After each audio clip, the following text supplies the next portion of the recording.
This sworn statement was notarized by a certain Attorney Reynaldo F.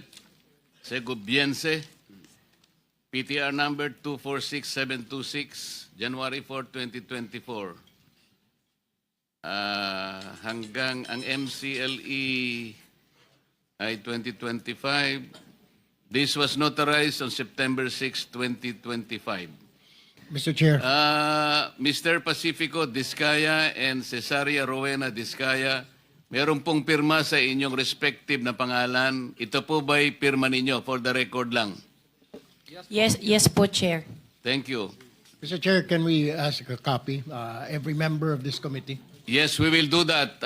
Pase-xerox po natin ito para lahat po ng miyembro ay bigyan na kita ng kopya kagad. At saka meron akong mga ilang pa rito si Senator Jinggoy. Senator Rapi, isa na lang ang natira kaya pase-xerox natin ito. Bigay mo na lang sa kuya mo. Kuya mo naman si Senator Rapi. Ikaw na lang. Mag-share na muna kayo. So, sino po ang gustong magtanong habang base po dito sa sinumpang salaysay na ito, sino po yung gustong magtanong sa kanilang dalawa? Mr. Chair. Senator Erwin. Una ko pong tagatanungan dito po kay Ginoong Pacifico Discaya. Nabanggit niyo itong mga pangalan po ng mga congressman. Sila po ba mismo? Mukhang dalawa lang po yung binanggit niyo na personal ninyong inabot yung pera. Itong mga napakadaming pangalan na binabot ninyo, paano po ibinibigay yung parte nila, yung komisyon na sinasabi niyo 25%, 30%? Sino po? May tao po ba? May bagman po ba?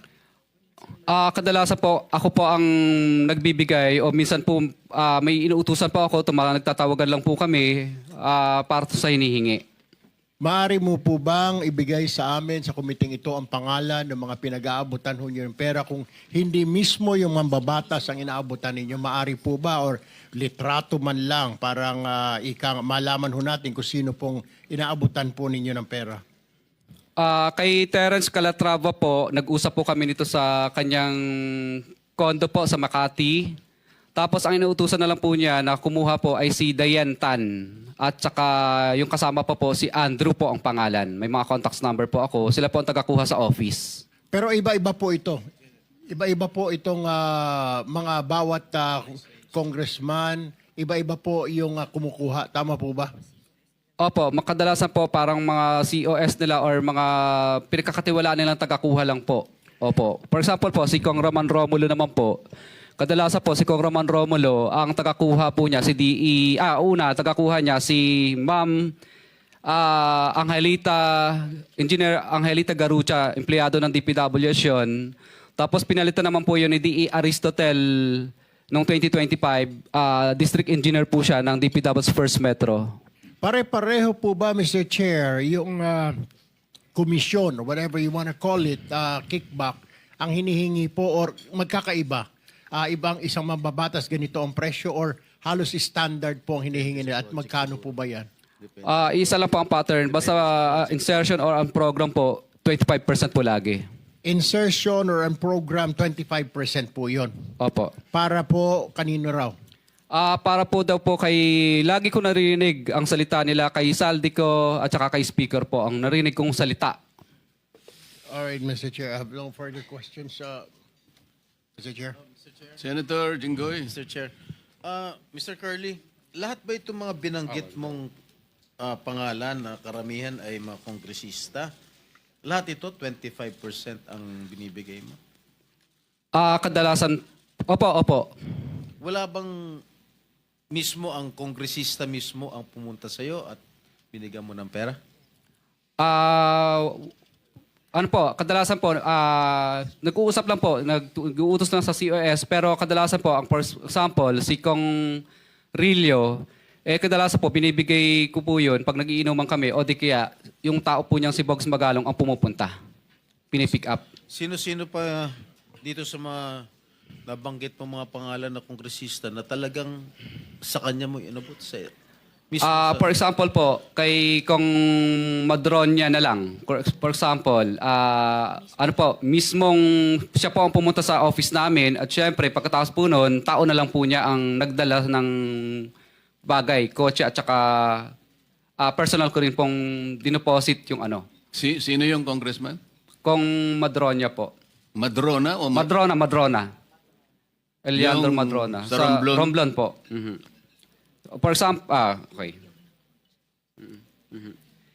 For example po, ito na lang, si Kong Marcelino Teodoro ng Marikina. Ang tagakuha naman po nito sa akin ay si Bell Construction. Kasi ang nangyari po nito, pina-mutual terminate po niya yung mga project na napanalunan ko dahil hindi po ako nagbigay. Kaya ang nangyari po nito, napilitan na lang po akong magbigay para i-award ulit sa panibagong bidding. Pero na-mutual terminate na po yung project. So, ang nangyari po nito, mataas, siyempre, pero hindi 25%. 18% lang po. Pero po ba kayong resibo, Mr. Chair, na not resibo actually, na corresponding document na naibigay mo na itong komisyon ni ganito o wala? Wala po resibo kasi hindi naman po sila paperless, paper trail. No paper trail po lahat ng transaction pero meron po kaming voucher. Ang voucher po namin, ledger po pala. Ledger, based on ano po? Ano bang sinabi ko sa ano? Dala mo yung ledger mo? Dala mo yung ledger? Nililista mo hindi kung po, magkano hindi po. binibigay mo? Hindi po. Ledger lang po yun sa office namin. Pero siyempre po, pag pinapirma po namin sila, hindi sila pipirma doon. Kumbaga, para matandaan lang po namin na nung panahon na to at araw na to, nagbigay kami ng ganitong halaga. For our, siyempre, para malaman po na, records lang po namin. Mr. Chair, I move that we subpoena that ledger, Mr. Chair, so that we'll have a copy here in the committee, Mr. Chair. Yes. pwede po kaming- Pwede mo bang ipadala sa amin kung ano man ang tawag ninyo, kung ledger, anything that will indicate the payment of the alleged commission to each and every member of Congress subject of your sworn statement. Ang dala ko lang po dito ay summary lang po ng mga ledgers. For example, Office of Presidential, ano bang ibig sabihin? OPAB, ibig sabihin Office of the President Areas Visayas, parang ganun yata ang ibig sabihin ng OPAB. If I may, Mr. Curly, yung record mo ba nagsimula anong taon? Actually, 2022 po lahat nag-start itong record po nito. What about before to 2022? Wala ka record? Hindi ka... Hindi po kami nagre-record kasi sumasali lang po kami ng sumasali sa bidding at nagpapadyaryo. So, Mr. Chair, I move that we subpoena duces tecum all the documents or the ledgers that are in possession of Mr. Diskaya.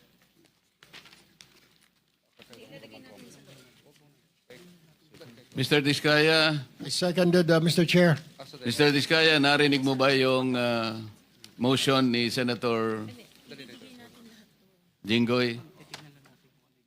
Kailangan ninyong ipadala sa Blue Ribbon lahat ng mga mapagbabasihan nating kung ledger man ang tawag nyo, kung ano man, hindi namin alam ang nomenclature, pero mapagbabasihan na pwedeng matukoy na nagbibigay nga kayo ng komisyon sa mga taong binanggit nyo sa inyong sworn statement. Mr. Chair, ang dala ko lang po ngayon ay Hindi, kahit summary hindi po. ngayon, basta kailangan maipadala ninyo lahat ng dokumentong pinagsasaligan ninyo, pinagbabatayan ninyo ng pagbibigay ninyo ng alleged commissions. Magagawa po ba ninyo yon? Kailan po ninyo gagawin? Ipapaasa po namin. Sige po, salamat po. Other members who... Senator Rapi, baka meron kang may tatanong ngayon.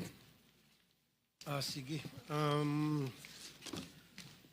One question lang para dito kasi iba sana yung topic ko. Tuwing kailan po kayo nabibigay ng parte nila? Was that before, before the project is accomplished or after the project has been accomplished? Kadalasan po, Mr. Chair, kadalasan pag yung ma-award yung project. Ibig sabihin po, hindi po i-award sa iyo ang project kapag hindi ka po nagbigay. So, ibig sabihin advance? Opo, Nag-advance parang kayo? ganun po. Minsan naman po, pag may notice to proceed na, hindi ka nila pa kakolektahin, o di ka gagawan ka ng right of way project right of way problem. Ibig sabihin, parang mutual termination ang kakarapin mo, right of way problem, at saka hindi ka makakolekta kapag hindi ka po yung niloko mo sila. So in other words, pag nakapag-advance ka na, siguro na makukuha mo na yung project. Sigurado po. Thank you, Mr. Chair. Mr. Chair,